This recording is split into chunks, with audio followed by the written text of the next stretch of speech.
Hello students, welcome to NIRS Education Channel. Today let us see a new poem, Amanda. This poem is written by Robin Klein and she is an Australian poetess. She is well known for her children fictions. And this poem, Amanda, is talking about the children attitude towards their parents. Every child feels that she or he is controlled and instructed not to do one thing or another. Every child feels that it is restricted by parents. Parents always tell you do this or you don't do this. It annoys the child. Child feels irritated by such kind of continuous instructions or naggings. So in this poem also we are going to see one girl, her name is Amanda. Amanda is always pointed out by her mother for her mistakes.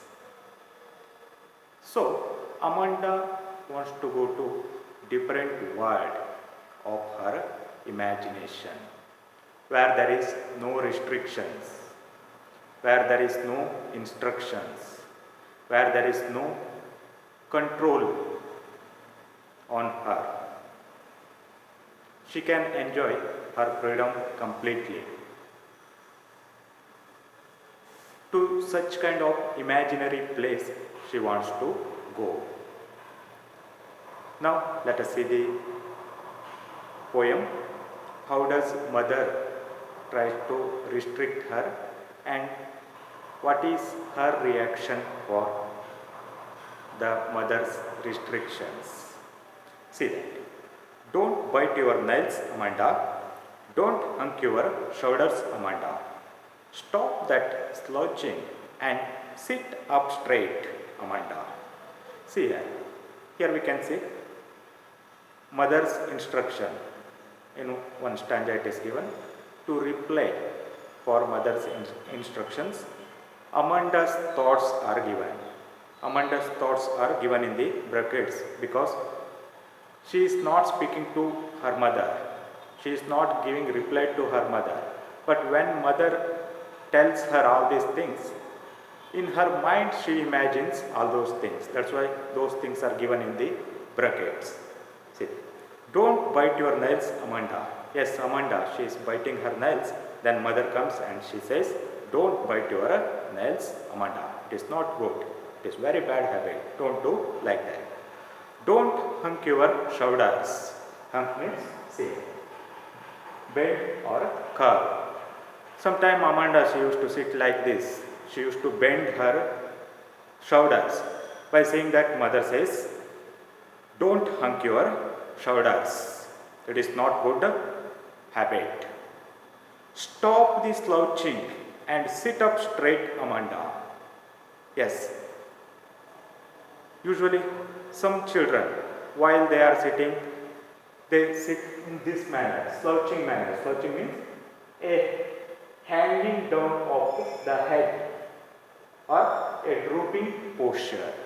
Usually while sitting, their body will be bending, their head will be looking towards down, bending the body.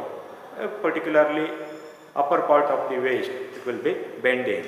So Amanda used to sit in that manner. She used to sit in a slouching manner. Then mother says, stop that slouching. Don't sit like that. Don't bend your body. Sit up straight. Sit straight, Amanda. Okay, like this. Mother, she is pointing out the mistakes of Amanda and she is trying to make her correct. Then what does Amanda think at that moment? There is a languid emerald sea, where the sole inhabitant is me, a mermaid, drifting blissfully. See here, there is a languid means relaxed. Okay. Emerald sea, emerald means green sea, where sole inhabitant is me, a mermaid. Now, Amanda imagines herself a mermaid. Mermaid means, you see here, a mythical sea creature with the head and trunk of a woman and tail of a fish. Yes, head and trunk, it is a woman, but tail is a fish. We can call it Matsya Kanne. In Kannada we can call Matsya Kanne. Okay, so she is imagining herself a mermaid, and she is there in Emerald Sea. Emerald means a green sea, and she is the sole inhabited there. She is alone in that sea, and she is drifting blissfully. Drifting means move slowly. Yes, in that Emerald Sea, she is alone and she is moved slowly in that Emerald Sea and in a relaxing manner. Languid means relaxed. So, okay.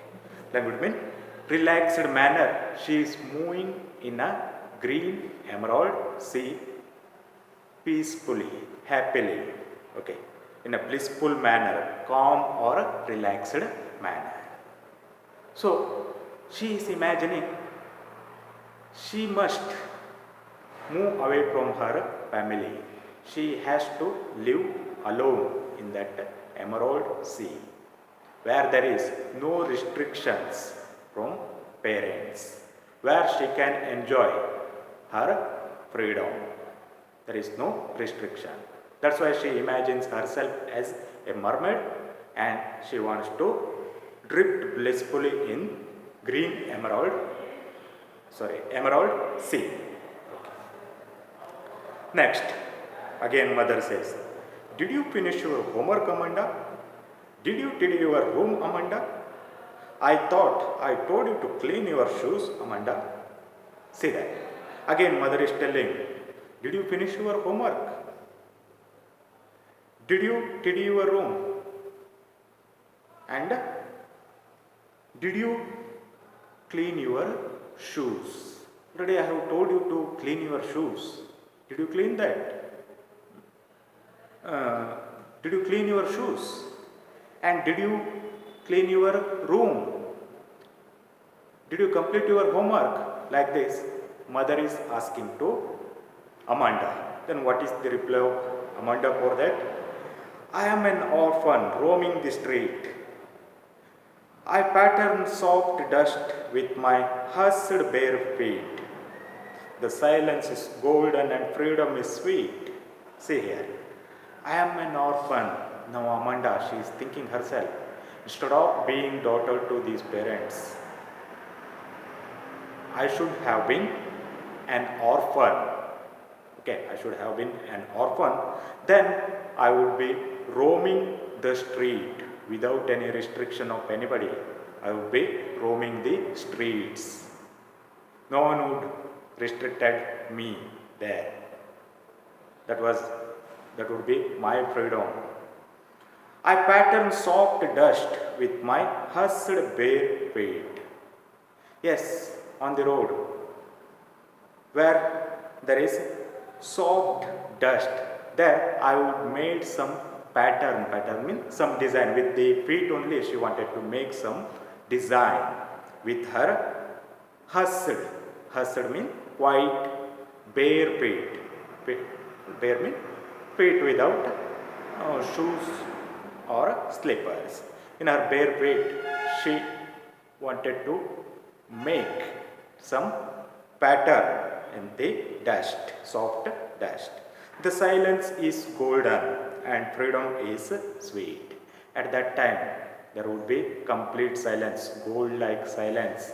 There wouldn't be anybody to disturb her by saying, you do this or don't do this, or you don't play in that dust, like that. There would not be anybody to instruct her because she is in her imagination orphan.